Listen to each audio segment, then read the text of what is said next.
Algún día ya no estaremos en esta enorme aldea, y con el tiempo, aunque tal vez estén escritos en alguna piedra, muchos de nuestros nombres no serán recordados, y nuestras vidas tristemente serán olvidadas. Por eso te invito a que tengamos una cita para escuchar historias inspiradoras de personas con experiencias únicas y valiosas. Cada episodio de este podcast te llevará a escuchar el eco de una voz con relatos de vida que muestran la autenticidad y diversidad de nuestra comunidad. Esto es Ecos de la Aldea. Hola, bienvenidos a una nueva cita aquí en Ecos de la Aldea, hoy con una invitada muy especial.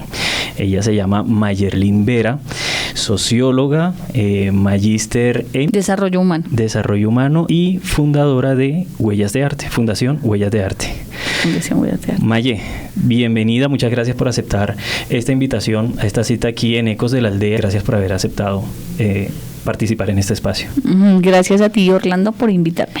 Maye, hoy no tenemos solamente la historia de Maye, hoy tenemos la historia de muchas mujeres en este país, no solamente en el país sino en el mundo, pero yo quiero que las personas que nos están viendo primero sepan un poco de quién es Maye o de quién era Maye hace unos 20 años atrás. Uy, bueno, ¿quién era Mayerlyn? Hace 20 años estaba, digamos, como asumiendo un proceso de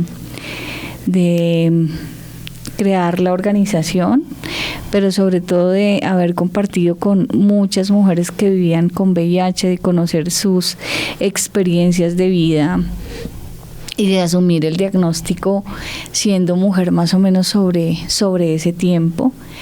Y pensando un poco también, además de que estaba atravesado por mi cuerpo, también viendo un poco cómo esto venía afectando a otras mujeres, no solamente digamos en el tema físico o biológico, sino también en su tema social, económico, familiar, en fin. Entonces, como observando mucho esa realidad.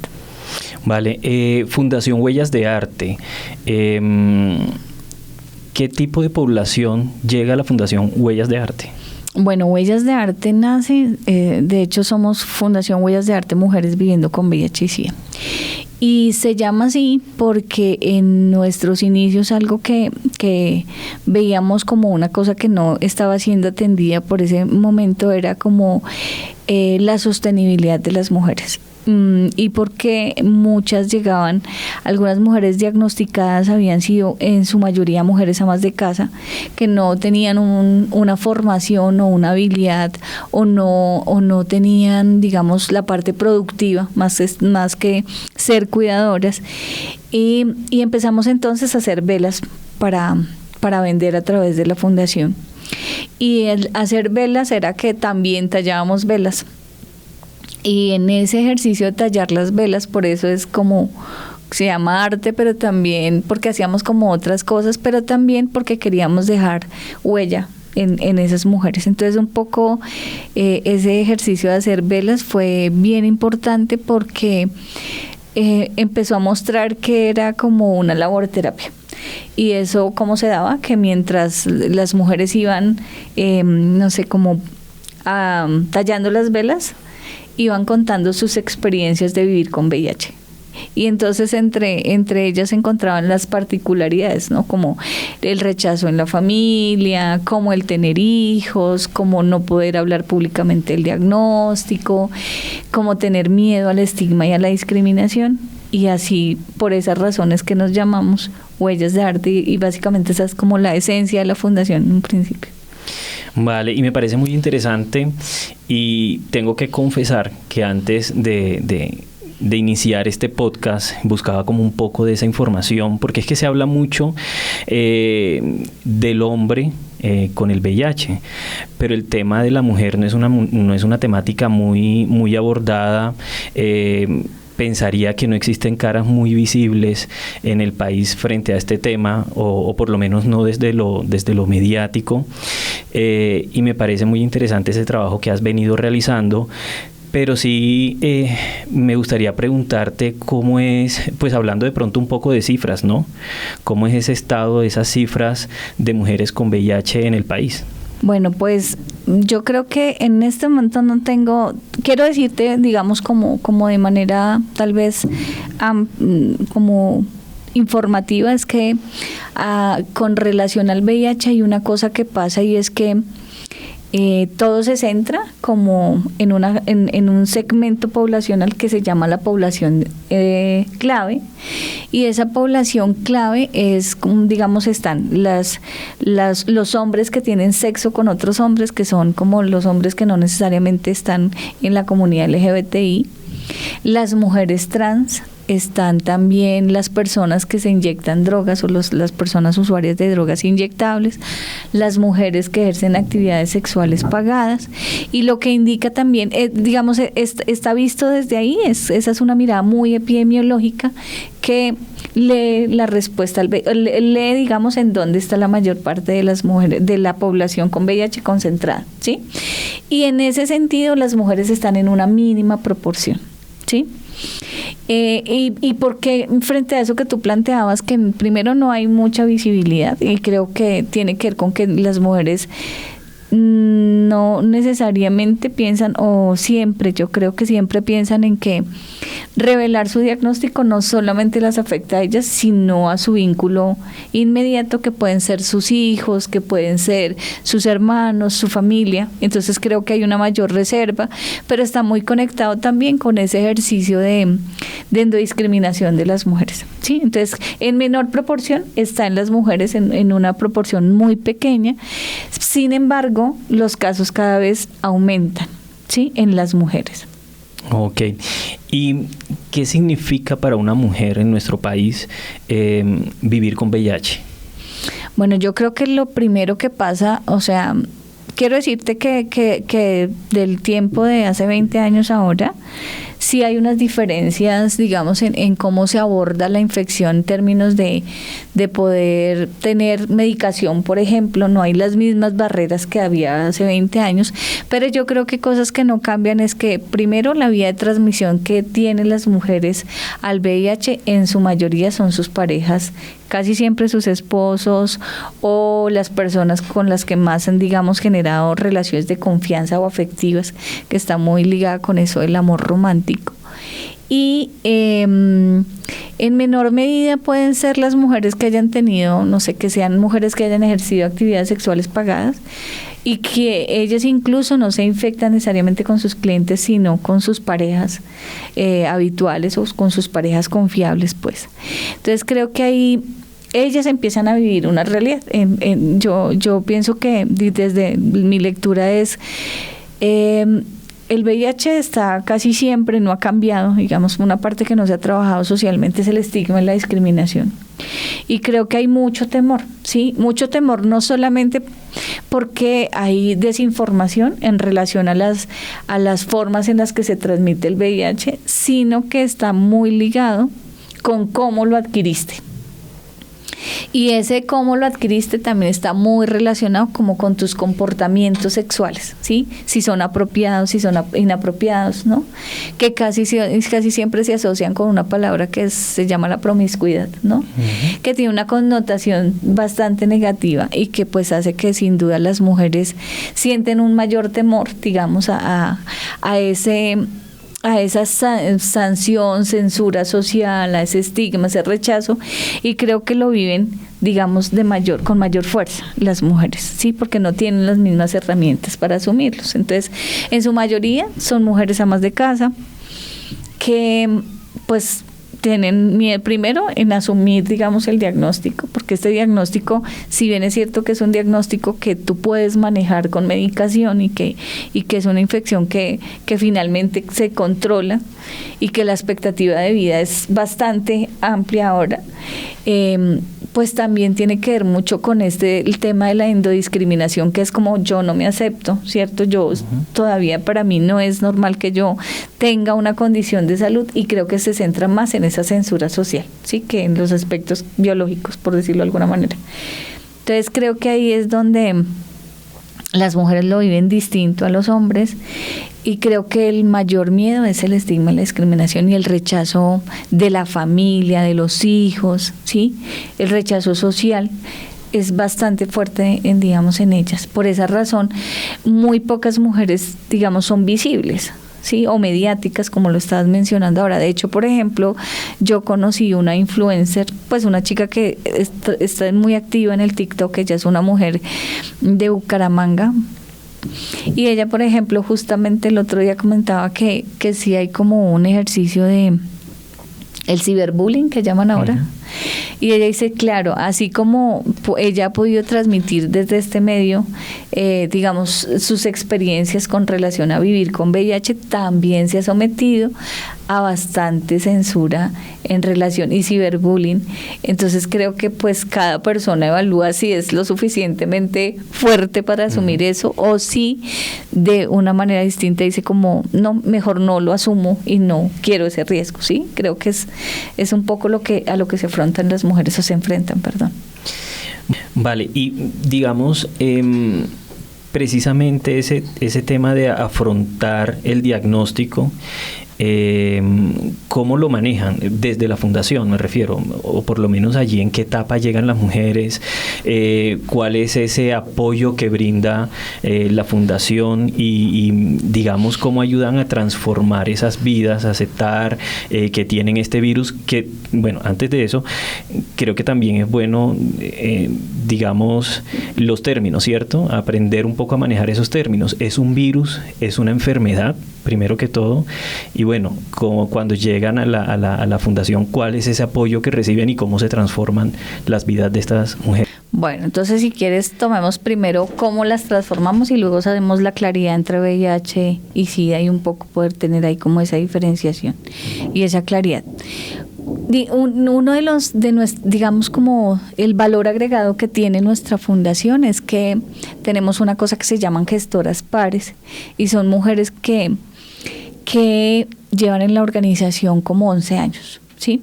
Y lo que la fundación ha hecho siempre es evitar el asistencialismo y la victimización relacional al diagnóstico, pues porque el diagnóstico te quita un montón de cosas, ¿no? O sea, eso, lo primero que te censura es que tú no puedes hablar abiertamente de la enfermedad que tienes, por ejemplo. Sí, como si tú tienes un cáncer. Tú lo cuentas y lo expresas. Sí, lo expresas y sientes la solidaridad de la familia, ¿sí? Eso no pasa con el VIH, entonces creo que eso es la parte más fuerte. Pero lo otro es que hay temores porque todavía tenemos un constructo y es como que asociamos el VIH con muerte. Sí, a pesar de que han habido muchísimos avances en términos de los medicamentos que hoy permiten que las personas casi que viven con VIH tengan un estilo de vida distinto, ¿sí? Que asuman esto como un estilo de vida. Entonces las mujeres que viven, que tienen este tiempo en la organización, reciben a otras mujeres y les cuentan como, mira, yo llevo tanto tiempo en la organización y aquí he aprendido, aquí por ejemplo he potenciado mis capacidades, mis habilidades. Yo antes era ama de casa y ahora soy gestora comunitaria y hago intervenciones, no sé, trabajo en salud sexual reproductiva, apoyo a otras mujeres. Entonces la organización lo que hace es potenciar las habilidades de las mujeres, que en su mayoría son mujeres amas de casa que tienen niveles de escolaridad muy bajos, y lo que hacemos es eso, potenciar sus habilidades para que, digamos, para aportar el talento humano que tiene la organización frente a los servicios que puede ofrecer, ¿sí?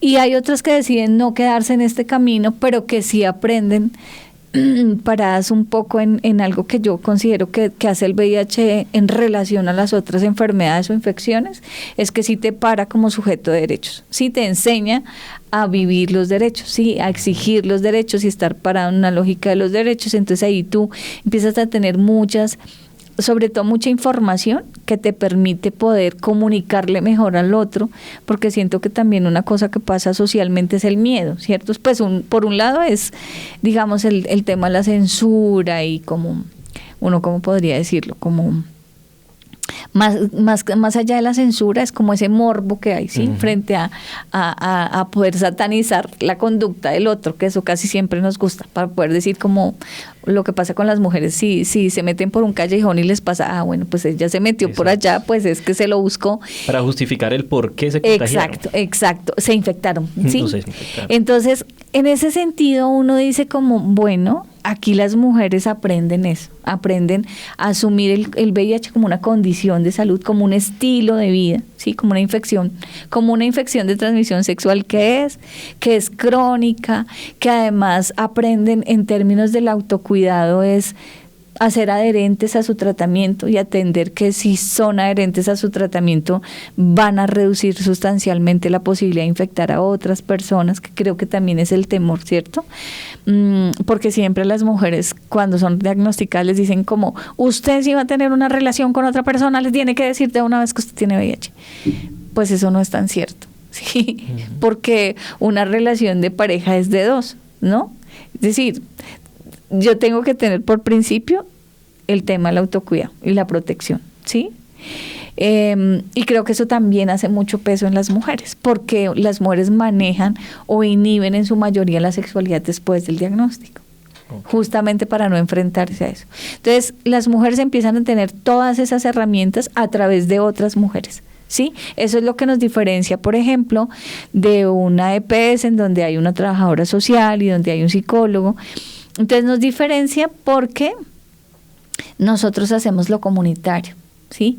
Y las mujeres aprenden desde una palabra que no me gusta mucho, pero que es lo experiencial, ¿sí? Y digo que no me gusta mucho porque a veces siento que han romantizado como ese término, pero siento que sí, es como que yo veo al otro o veo a la otra y digo, es posible, ¿sí? Y ella me entiende y estamos hablando el mismo idioma, el mismo lenguaje y yo me convenzo y eso me ayuda mucho a poder, digamos, apropiar mi nueva condición de salud, mi nuevo estilo de vida y adaptarme socialmente, digamos.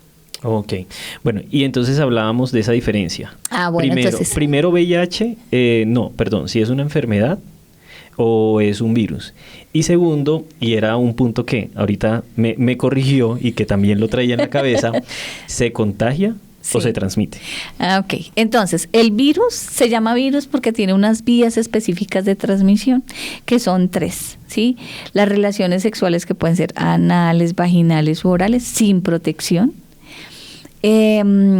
¿Y por qué nos exponemos? Y para hablar de las vulnerabilidades al tema de cómo adquiero la infección, es que si yo no me protejo y tengo una relación sexual con una persona que no sabe que tiene el VIH y yo tampoco, pues el VIH se concentra mucho en los fluidos seminales. ¿Sí? Ahí está siempre concentrado.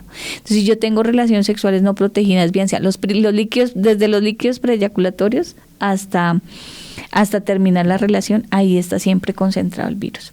Y si hay una puerta de entrada, es que si, por ejemplo, hay laceraciones microscópicas, pues hay una puerta de entrada que lleva al virus de una vez al torrente sanguíneo. Esa es la mayor, digamos, esa es una de las vías más en las que nos exponemos y es la vía de transmisión de la infección que en Colombia está, digamos, como ponderada, ¿sí?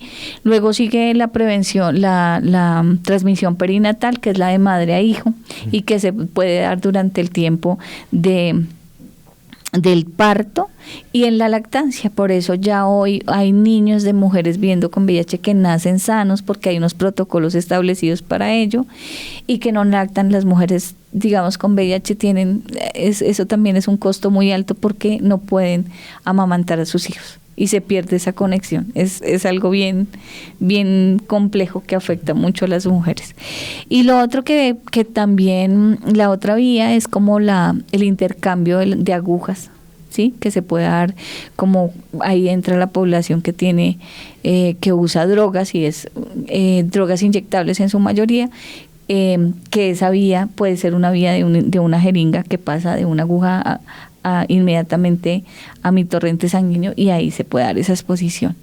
Entonces hasta ahí ya tenemos claro que es un virus, ¿sí? ¿Cuándo se vuelve? O sea que el VIH es una infección, ya, de transmisión sexual porque tiene unas vías específicas. Sí, no porque yo tome en el mismo vaso del otro, correcto, no porque él estornudó y me cayó encima. Exacto, no. Y frente a eso que planteas, ¿por qué no? Pues no, porque en las lágrimas y la saliva no se concentra el virus, ¿sí? de la misma manera que se concentra en los fluidos seminales. Por esas razones, es cierto lo que tú dices.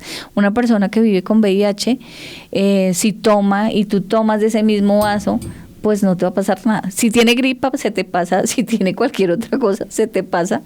Pero sí, eso reduce, digamos, un poco ese temor que a veces tienen las personas en relación a cómo la palabra que se usa normalmente es contagio. De contagio, exacto. Y entonces, ¿por qué no es contagio? Porque esto no es por una vía aérea. O sea, yo ahora que estoy hablando contigo, como que no es como que si te salta ahí una gota de mi saliva ya, no va a pasar. Como con el coronavirus. ¿Recuerdas que con el coronavirus era que si tú cogías y, por ejemplo, sudabas y cogías esto, ahí estaba? Sí. Con el virus del VIH, lo que pasa es que él en el ambiente, en el aire, dura muy poquito tiempo y muere. O sea que por esa razón no está ahí. Ahora, no está. Una de las cosas que busca, por ejemplo, el que uno tenga medidas de prevención y que sienta que todo el mundo está en riesgo de adquirir esta infección, ¿sí? O sea, esto no es ni de la gente rica, ni de los negros, ni de los blancos. Esto es una cosa que nos puede afectar a todos. Por esas razones que tiene que tener unas medidas de siempre tomarse la prueba esporádicamente, ¿sí? Y una vez al año, normalmente. ¿Para qué? Para que si, por ejemplo, tú nunca, una mujer que casi siempre pasa, y a los hombres también, es que creen que el VIH se ve, ¿cierto? O sea, tú dices, no, como esta es bonita, o este es bien lindo, musculosito y no sé qué. Está tú dices, sano completamente. No, el muchacho o la muchacha están sanos, no pasa nada. O sea, tú haces tu escaneo, pero ese no alcanza a ver realmente qué pasa con la otra persona.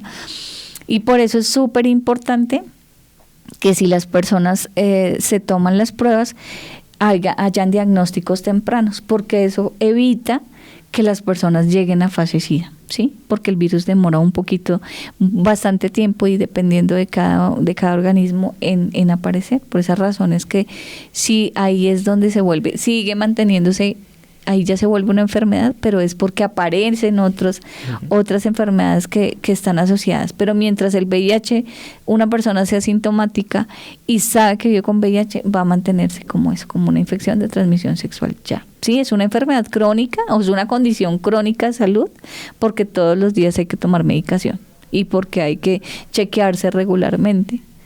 Pero uno sabe que otra cosa que me parece importante también como generar la claridad es que hoy en día la medicina ha avanzado tantísimo, todos los tratamientos antirretrovirales que hacen que una persona que sea muy adherente a su tratamiento puede tener relaciones sexuales no protegidas y no infecta a la otra persona. Hay un lema que se llama indetectable igual intransmisible, porque reduces considerablemente digamos la transmisión a la otra. Ahora siempre hay que cuidarse porque el tema no es solamente el VIH, sino hay otras infecciones de transmisión sexual, que por eso es importante el uso del preservativo. Claro, y me parece también importante el hecho de, pues dentro de lo que dices, digamos, crear conciencia de esa salud que nosotros tenemos, así como vamos y nos hacíamos el examen para ver si teníamos el coronavirus, pues el hecho de permanentemente o una vez al año hacerse su examen, pues si te detectan el virus, comenzar un tratamiento y llevar una vida normal, porque tú puedes llevar una vida normal, indetectable, bueno, todo el tema, pero también allí viene algo y es cómo la vida se transforma para muchas personas luego de eso. Me entero que tengo esto y que se vuelve mi vida de ahí para adelante. Porque para muchas personas primero es muy duro asumirlo y segundo, pues tratar de pronto de tener un círculo cercano en el que tú puedas tener la confianza y muchas personas no tienen ese círculo. Entonces, digamos allí, y volviendo nuevamente al tema de la fundación, ¿cómo es ese apoyo para que la persona de alguna manera, digámoslo así, respire con tranquilidad y diga, pues esta es mi vida y aquí sigo para adelante? Bueno, lo primero que hacemos en la fundación es eso, es generarle a las mujeres la tranquilidad. Hay una cosa que se desarrolla mucho con el VIH y es la culpa. Pues las mujeres históricamente tenemos la culpa, ¿no? Y si no fue que Eva ya le hizo yo no sé qué a Adán y le hizo comerse la manzana. Entonces la culpa históricamente nos persigue. Y cuando las mujeres llegan a la organización, de todo lo que habla, de lo que empieza a ser el proceso de formación, es de todo menos del VIH inicialmente, ¿sí? Porque, por ejemplo, nos centramos en hablar sobre las violencias, en que las mujeres comprendamos que la vulnerabilidad es estructural, ¿sí? O sea, como que no es que tú te lo buscaste, sino que el hecho de ser una mujer ama de casa, que no tiene autonomía económica, que tenía una dependencia afectiva, esas eran mis condiciones de vulnerabilidad para estar ahí, ¿sí? Y hacer ese ejercicio, digamos, consciente del por qué, no es para condenar a nadie, sino es para que las mujeres puedan lograr comprender que no tenía que ver con ellas, ¿sí? Como que finalmente tiene que ver con otras cosas y que también hace que las mujeres, digamos, algunas se motiven a decir, sí, yo quiero quedarme aquí y entender mejor el tema del VIH y quiero de verdad enseñarle a otras, ¿sí? Pero sí nos centramos en que aquí lo más importante es que las mujeres entendamos por qué es diferente ser mujer o qué significa ser mujer y por qué somos más vulnerables y por qué la violencia hace que nosotros hayamos sido proclives o hubiéramos estado en mayor riesgo de adquirir el VIH y por qué desnaturalicemos la violencia. Entonces todos esos factores hacen que las mujeres tengan muchos elementos para poder... voy a usar otra palabra que no me gusta mucho, pero que es lo que finalmente hacemos, y es fortalecer, empoderar a las mujeres. Yo digo mejor fortalecer, porque es que eso del empoderamiento es como que te ponen una capa, como los niños cuando se disfrazan de Superman y se paran por allá y si es que la capa no les funciona normalmente. Creo que a las mujeres también nos pasa mucho eso. Uno no puede pensar que una mujer está empoderada y lista para enfrentar al mundo, porque realmente creo que es un ejercicio que es un proceso. Por eso las mujeres que están en la organización llevan tiempo, porque cambiar su perspectiva, desnaturalizar la violencia, tener elementos para socializar a otras, es un proceso, ¿sí? Entonces, en Huellas, ¿qué hacemos? Pues hacemos un proceso con las mujeres a través de diferentes metodologías que hace que la mujer decida, asuma su condición, no solamente vivir con VIH, sino que reduzca sustancialmente el riesgo a vivir las violencias, o por lo menos a identificarlas y estar parada como sujeto diciendo si quiero vivir la violencia o no, ¿sí? O por lo menos identificarlas en serio, ¿sí? Y desde ahí tomar decisiones en relación a cómo afronta su diagnóstico, ¿sí?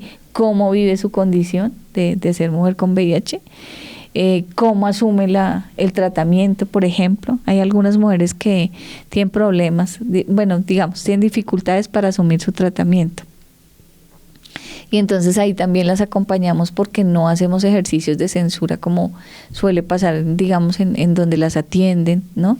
Que hay es un ejercicio muy punitivo, el hecho de que las mujeres no se tomen los medicamentos. Entonces, por ejemplo, uno les ayuda a las mujeres a identificar si es mejor que tomen una sola dosis en la noche, si es mejor que tomen una sola dosis en la mañana, ¿sí? Digamos como que también tengan elementos para hablar abiertamente con sus médicos en relación al tratamiento, por ejemplo.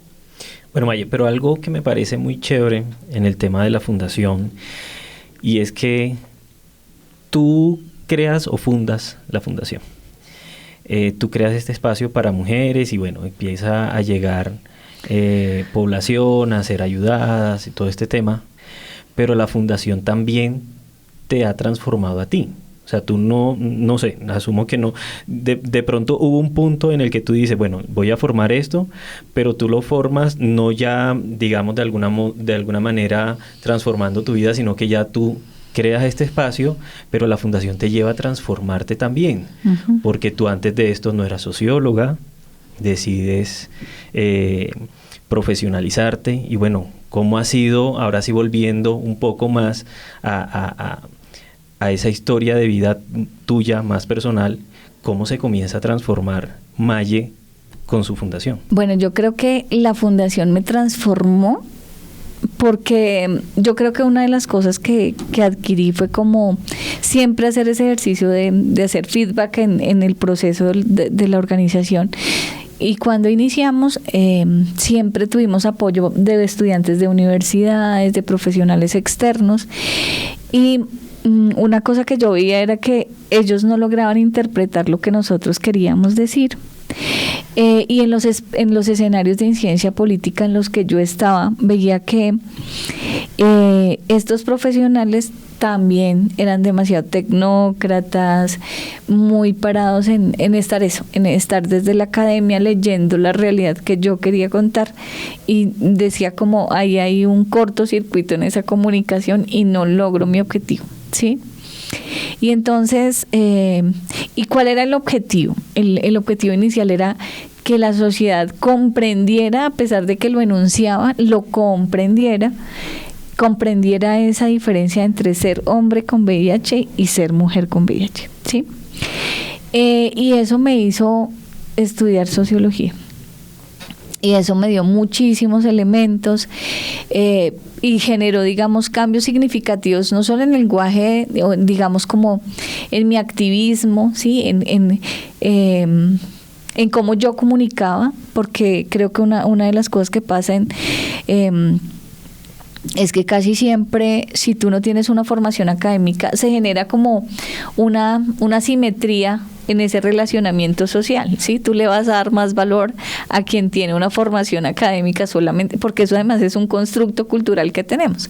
Y pasaba mucho en ese tiempo, entonces dije como no, tenemos que hacerlo.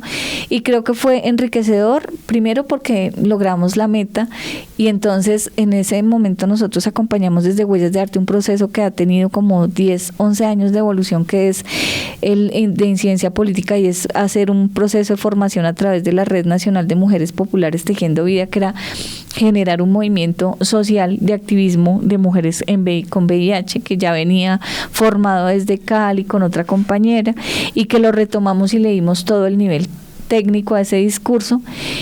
Y después de este tiempo, para sintetizarte para qué nos ha servido, es que logramos que sí, en el ámbito del VIH se comprendiera que era diferente, pero se comprendiera porque ya había alguien que todo el tiempo estaba diciendo cuál era la diferencia, pero no, ese discurso era muy técnico, entonces se generaban unas asimetrías de relacionamiento entre tomadores de decisiones y las mujeres, ¿sí?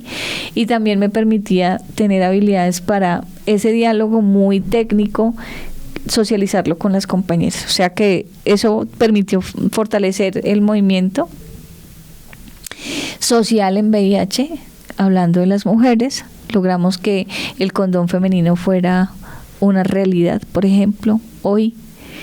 Entonces tuvimos muchos logros gracias a ese ejercicio, ¿sí? Porque eso me permitía, en todos los escenarios donde estaba, además que es un sistema bastante machista y patriarcal, y entonces estar con otros activistas, hombres privilegiados, muy letrados todos, entonces tener esta simetría del poder me ponía en otra condición, ¿sí? Y me permitió entonces hacer que motivar a las mujeres a que en sus dimensiones pudieran potenciar sus capacidades desde la academia. Entonces eso hizo que había una compañera en Buenaventura que también se formó como socióloga, una compañera en Huellas de Arte decidió estudiar auxiliar de enfermería, otra dijo quiero ser gestora social, entonces todas también comprendieron que había que potenciar sus habilidades. O sea, siento que es una necesidad que leo, trabajo sobre ello y luego me quedo en el movimiento o también desde la fundación en poner esa lectura técnica para poder fortalecer el proceso. Maye, yo creo que las luchas han cambiado, ¿cierto? Las luchas han evolucionado. Digamos que desafortunadamente y alrededor del tema del VIH, además de que hay muchos tabúes, hay muchos miedos, sobre todo por cómo se desarrolla, cómo comienza este tema, este virus, cómo se comienza a transmitir. Y para que hubiesen esas luchas tuvo que haber muchas personas que fallecieron desafortunadamente porque pues obviamente no tuvieron y en esa época no existían los tratamientos. Creo que a raíz de ese tema también nacen muchos temores alrededor de todo este tema. Y tuvieron que haber luchas para que la gente tuviera su tratamiento, para que fueran tratados dignamente. Bueno, y no sé cómo decirlo porque pues sí toca agradecer a esas personas que en ese momento estuvieron. Toca agradecer a quienes ya no están en estos momentos para que hoy en día las personas que están contagiadas con o que tienen el virus, que no están contagiadas, las personas que tienen el virus puedan tener un tratamiento digno. Pero hoy en día, lo que te decía, las luchas se han transformado. Tú hoy en día estás en una lucha diferente, ¿cierto? Sí. Dándole también más dignidad, sobre todo a las mujeres.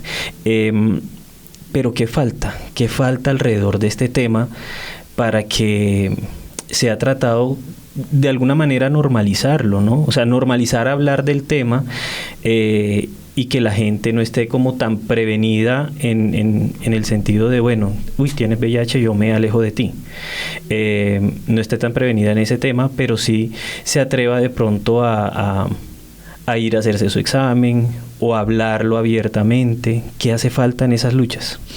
Bueno, yo te decía ahora rato que hay una cosa sobre dentro de todos los avances significativos que tú mencionas. O sea, ha habido un avance en la medicina, ha habido un avance tecnológico en el acceso a tratamientos, a los dispositivos como el condón femenino. Y yo creo que una cosa que hace el VIH y que nos hace diferentes a las otras enfermedades es que el VIH para las personas como sujetos de derecho, o sea, a vivir parados desde la lógica de exigir el derecho, ¿sí? De sentirse como sujetos de derecho. Y eso hace que yo me movilice y que hayan activismos, no sé, porque hay unas vulnerabilidades que hacen que uno diga como no, toca salir porque esto no puede ser así. Entonces como que las luchas cambian porque, como tú lo mencionas, unas luchas iniciales era el acceso al tratamiento, que hoy ya digamos se logra, que siguen habiendo barreras sí, pero que son mínimas relacionadas con como el tema de antes, los avances que te digo en términos de los medicamentos, porque una persona que se diagnostica hoy con el virus pues tiene la posibilidad de tomar una pastilla diaria, ¿sí? A diferencia de esos diagnósticos iniciales hace más de 30 años que eran como 18 o 20 pastillas y demás. Entonces ha habido toda una evolución y los avances se han centrado en eso, se han centrado en tratar al virus y en apoyar, en hacer a las personas funcionales, que aporten a la sociedad y demás, pero han dejado de lado esto del estigma y la discriminación. Sí, que tiene mucho que ver con lo cultural. Yo te decía que por ejemplo el tema del VIH no es socialmente, no podemos hablar socialmente del VIH ni encontrar la solidaridad de la gente porque está muy centrado en ese prejuicio que yo tengo sobre el manejo de la sexualidad de las personas. Entonces casi siempre cuando uno le dice a las mujeres o a la sociedad en general, casi siempre está pensando que una persona está diagnosticada y más con estas poblaciones diversas, pues claro, eso es porque se lo buscó y eso solamente le pasa a usted porque usted es promiscuo y además es gay y además es un hombre que se cree mujer. O sea, hay como todos esos constructos culturales que refuerzan esas barreras que existen, que refuerzan el estigma y la discriminación, ¿sí? Y creo que en eso hay que avanzar. Y hay que avanzar, no en que yo salga a decir que tengo el virus y que la gente o me aplauda o que me bote tomates, sino realmente en hacer conciencia que debemos de hacer menos prejuicios sobre los otros, ¿sí? Y creo que ahí, digamos, han habido avances significativos y creo que la sociedad lo hace. E incluso las agencias de Naciones Unidas están muy, digamos, en boga ahora de trabajar este tema. O sea, eso es lo que hace falta. Trabajar bastante en el estigma y la discriminación para reducir esas barreras. Bueno, Maye, ¿y qué te hace falta a ti? Luego de todo esto que ya has vivido, de toda esa experiencia de ayudar a tantas mujeres, ¿qué crees que le hace falta a Maye por continuar en este camino? Pues yo quiero centrarme ahora más en trabajar en esas necesidades de las mujeres, en buscar aportar desde lo local. O sea, las mujeres hoy ya conocen su necesidad, su nueva condición de salud y lo que queremos es generar otras herramientas para que ellas puedan mejorar sus condiciones, ¿sí? No sé, vincular a otros actores que la empresa privada, que la gente, la sociedad en general vea a estas mujeres no desde la lástima, sino que entienda que puede ayudar a la respuesta y mejorar las condiciones de las mujeres desde la solidaridad, desde la empatía, desde la fuerza, desde poder potenciar esas habilidades, aportando granitos de arena que nos permitan que hoy podamos apoyar a esas mujeres, ¿sí? Como porque tengan iniciativas productivas o emprendimientos que la gente puede apoyar, porque lo que queremos es que la sociedad comprenda que se puede vincular a fortalecer esas competencias de las mujeres. Bueno, Maye, y ya para ir cerrando este espacio, creo que deberíamos llevarle un mensaje a dos grupos. Al grupo, a las mujeres. Me gustaría que de pronto compartieras cuál es ese mensaje que le quieres llevar a las mujeres y cuál es ese mensaje al resto de la población que de repente no tiene tanta información con el VIH y se encuentran prevenidos o escucharon que un compañero del trabajo tiene o que un familiar tiene y lo que hace es alejarse precisamente por esa falta de información. Bueno, entonces el mensaje va en dos vías. Uno es para las mujeres que aún no conocen su diagnóstico o que están en una zona de confort pensando que no tienen riesgo porque son mujeres amas de casa, pues invitarlas a que pidan su prueba, la hagan y finalmente estén tranquilas de que no tienen ninguna infección de transmisión sexual, o sea que sí comprendan que el riesgo es tener un compañero. Entonces, lo importante es eso, es podernos dar la posibilidad de estar paradas en el autocuidado y tomarse la prueba. Para quienes ya conocen su nueva condición de salud, que es ser una mujer viviendo con VIH, pues decirles que es eso, es una infección de transmisión sexual, es un diagnóstico que tiene tratamiento y por lo tanto la expectativa de vida es alta, que las mujeres, obviamente, decirles claramente que uno es una mujer antes del virus y otra después del virus. Eso es innegable. Que seguramente en la mayoría de casos las mujeres después del diagnóstico descubren todas las potencialidades que tienen y eso realmente hace que las mujeres saquen toda la valentía que tienen para avanzar. Entonces, decirles que igual Huellas de Arte está ahí para poder apoyar. Y a la sociedad en general, lo que siempre digo cuando hacemos los talleres es que todos estamos en riesgo, o sea, no hay una población, porque todos de alguna forma hemos pasado o atravesado por tener relaciones sexuales desde la confianza, ¿sí? Y eso nos pone en riesgo, ¿sí? Y la confianza se da por lo que hablamos, o porque es la persona con la que yo he estado siempre, o porque esa persona con la que yo voy a estar pues se ve bien y me parece que no vive con VIH, o porque yo siento que solamente tuve esa única pareja y esa, pues yo creo que no, siempre hay que pensar en que todas las personas, igual que nosotros, tienen un pasado sexual. Y eso no es necesariamente, no lo pongo en una connotación negativa como desde la promiscuidad, pero todos durante nuestro tiempo hemos tenido más de una pareja sexual. Entonces, o si solamente he tenido una, yo no sé esa una con la que he estado, cuál ha sido su pasado sexual, y la idea sí es eso, siempre tener la prevención ahí, siempre pensarse que es posible, digamos, estar en riesgo de alguna manera, y eso, buscar la prevención. Bueno, Maye, gracias por haber aceptado la invitación a este espacio, por abrirte a contarnos con lo que iniciamos, ¿no? O sea, no es solamente tu vida, sino esa historia de muchas mujeres que están pasando por este proceso, que me parece interesante que se comience a hablar, que se comience, digamos, a normalizar hablar sobre este tema, para de pronto evitar o que las personas tomen medidas frente al VIH para no infectarse, o si están infectados, pues comenzar enseguida el tratamiento, ¿cierto? Perfecto. Y no dejar que la enfermedad llegue. Exacto. A ese virus. Exacto. Entonces, muchas gracias por este espacio y pues nada. No, muchas gracias a ti, que ojalá esto de verdad le llegue a la gente. Si hay alguna mujer que viva o que no viva y quiera saber de nuestra organización, nos puede encontrar www.fundacionhuellasdearte.org o en Instagram como Huellas de Arte. Ahí puede contactarnos y vincularse con nosotros para cualquier duda que tenga. Bueno, vale. Muchas gracias, Maya, y pues nos vemos en una próxima cita con más historias.